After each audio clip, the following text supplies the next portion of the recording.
चिराग पासवान के मंत्री बनने की चर्चाओं के बीच भाजपा ने एक बार फिर से चिराग को बड़ा झटका दे दिया है। दरअसल भाजपा ने एक बार फिर से यह बता दिया है कि भाजपा के लिए चिराग पासवान बहुत बड़ा मैटर नहीं करते हैं, बल्कि चाचा उनके लिए बेहद जरूरी है। चूंकि 5 सीटों पर एमएलसी का चुनाव हो रहा है, टिकटों का बंटवारा हो गया, चिराग पासवान दूर दूर तक नजर नहीं आ रहे हैं। चूंकि मोकामा और गोपालगंज के चुनाव को याद कीजिए, चिराग पासवान बिन बुलाए मेहमान की तरह चुनाव प्रचार करने गए थे। हालांकि आधिकारिक तौर पे बात कर ली जाए तो भाजपा के प्रदेश अध्यक्ष ने एक चिट्ठी जरूर लिखी थी, जिसके बाद चिराग पासवान मोकामा और गोपालगंज में चुनाव प्रचार करने गए थे। यहां तक कि डंके की चोट पर परिणाम के बाद यह कह रहे थे कि मेरे जाने के कारण जो है भाजपा जीती है। हालांकि भाजपा के लोग ये बात मानने को कतई तैयार नहीं है। भाजपा का जीत सिर्फ भाजपा का जीत है, वो एनडीए का जीत है। चाचा पशुपति कुमार पारस और भाजपा जिस एनडीए का हिस्सा है। थोड़ी देर के लिए चिराग पासवान की इंटरव्यू इसमें हो गई थी। अब इस चुनाव में भी कहा जा रहा था कि चिराग पासवान के साथ भाजपा गठबंधन करेगी, लेकिन भाजपा ने टिकटों के बंटवारे में साफ कर दिया कि चिराग पासवान नहीं, बल्कि चाचा पशुपति कुमार पारस ही भाजपा के लिए ज्यादा उपयोगी और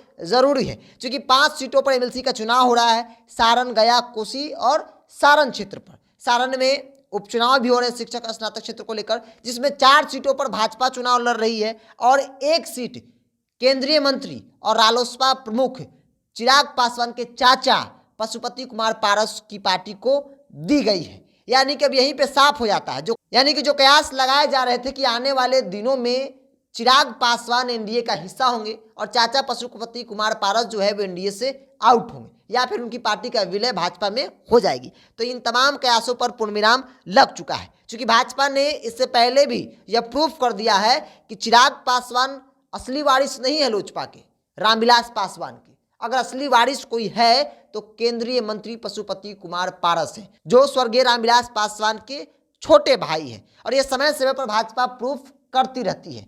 अपने आप को मोदी के हनुमान बताने वाले चिराग पासवान को भाजपा ने एक बार फिर से बड़ा झटका दिया है। 5 सीटों पर होने वाले एमएलसी चुनाव में पशुपति कुमार पारस की पार्टी को भी 1 सीट दी गई है। यानी कि एनडीए में 2 ही दल है। जरूरत कभी कभी पड़ती है चिराग पासवान की तो भाजपा उन्हें बुला लेती है, उनसे प्रचार करवा लेती है। यानी कि कह सकते हैं कि चिराग पासवान राजनीति में बेरोजगार है। जब जिसको जैसी जरूरत पड़ती है वैसे इस्तेमाल चिराग पासवान का किया जाता है। आपको याद होगा 2020 का विधानसभा चुनाव, जब चिराग पासवान नीतीश विरोध की चुनाव लड़े थे। एक कहा गया कि भाजपा के बी टीम है, क्योंकि नीतीश कुमार के विरोध ही चुनाव लड़े थे, वो भाजपा के विरोध कहीं चुनाव नहीं लड़े।